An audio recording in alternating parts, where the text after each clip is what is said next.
areas, some other areas. Public participation. So what I want to urge Kenyans is, please go to our website, read about our regulations. It points out how this resource will be managed going forward. So Kenyans, water is very scarce. Every Kenyan needs water. Every sector of this economy requires water. I think now the focus of this government is water. Government has been mentioning about share affordable housing. That one is now done, even though there are some few challenges. Now the focus is Maji. Water is life. So Kenyans, let us embrace this. Look at our regulations. WRA officers are open to all of us. Please come if you for advice, and it is free advice. And I don't think we are the regulators, as the CEO said. We regulate water. We want us to be friends, not enemies. Kenyans, please pay. If you are told to pay, you pay. Get a permit. And those who have illegal boreholes, and if you get boreholes all over the place, we will risk. We will risk. I'm told now in Nairobi, we know you go deeper to get water, unlike before. So as WRA, we will strongly enforce what is required, so that we have a generation to guard in future. Water, even in terms of health, water is very, very critical. So please, Kenyans, do what we tell you to do, and we are not forcing anybody. Let us comply. Let us pay, so that we can get money for our O&M, operations and maintenance. And it is not expensive, as the CEO has said. Many of these countries around the region pay more than us. Why would we construct a dam? We give out water, people pay, and then WRA is not paid. That is unfair. Water must be paid just like any other thing that you want, any other service that you enjoy. Please let us pay. Then we will have a stable country.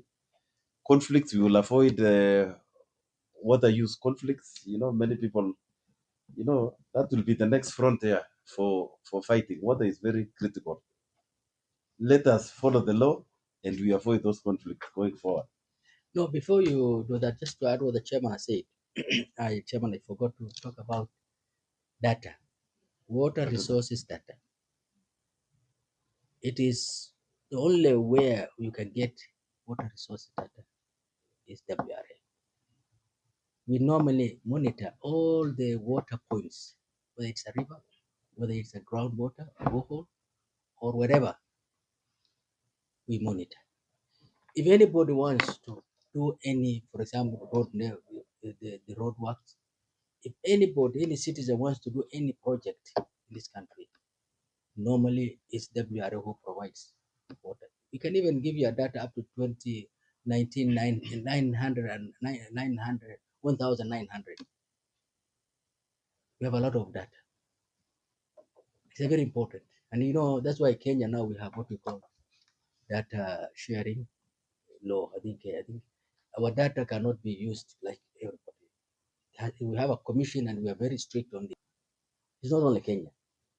If you look at that time, maybe water per person was almost 1,000 and above. But today we say that 500 and something. It's because of the climate change. Rainfall is diminishing.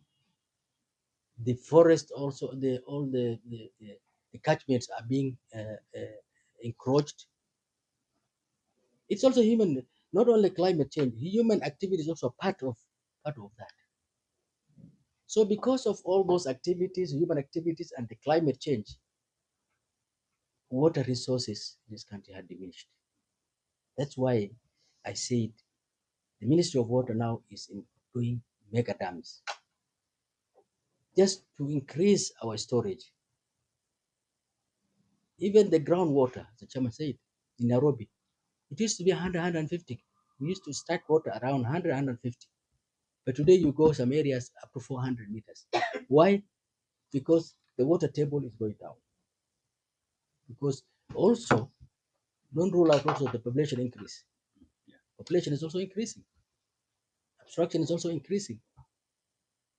But all in all, the government of Kenya is trying to make sure that everybody gets water. I think 3 years ago, Nairobi used to serve around less than 50%. Today is more than 80%. So this is progressive. So because of all this, that's why you're not seeing the water that you used to see. But the government is entitled to make sure that now everybody gets water as much as you can. Maybe to add on that also, you have seen the efforts by the government of planting 15 billion trees across the country. I'm sure in Meru also, every organization, government, even us within our plants, we plant trees across the country. And we have seen, I come from Uasin Gishu County. We are grappling with the rains. It's because of the impact of the planting of these trees. You have heard of Just matter whether you are Mashinani or maybe in big cities, everybody must comply. But if you look at our permitting system, we have what we call class social class, because our permits are class A, B, C, and D. But when you look at class A, is a social class. There are certain threshold. If you are obstructing that amount, you are in class A. You are not supposed to be charged. What you are supposed to do, you will collect, going to drill a borehole, or maybe you are obstructing water directly. Maybe we'll collect information from you, but we don't charge you. We call social class. So no matter whether you are, as long as you are in that class, because of the threshold of water, everybody has to comply. For example, this the any motorized borehole must start from class B. So the law is very clear. The social aspect or social class is very clear, and that's where the majority of Kenyans are. For example, you have a small hand dug ball in your place, we don't charge you. Majority of those small boreholes or maybe small those obstructions, we don't charge. But generally, every citizen in this country must comply with the law, because one law is inactive for everybody, whether you are in Mashinani or the big cities. So maybe the threshold. What is that threshold? The threshold now the class A. Class A in most times. It depends now the area the availability. Yes. So in most cases you find different is now water class A comes up to around 5, other places 10 cubic meters. And 10 cubic meters is a lot of water. 10 cubic meters times 5, how much? 5 drums. A drum is how much? It's a lot of water. A lot of water. That's where the common man is. We don't charge. But generally, they have to be compliant. Yes. Yeah, or on what you said also about the boreholes. I want to urge Kenyans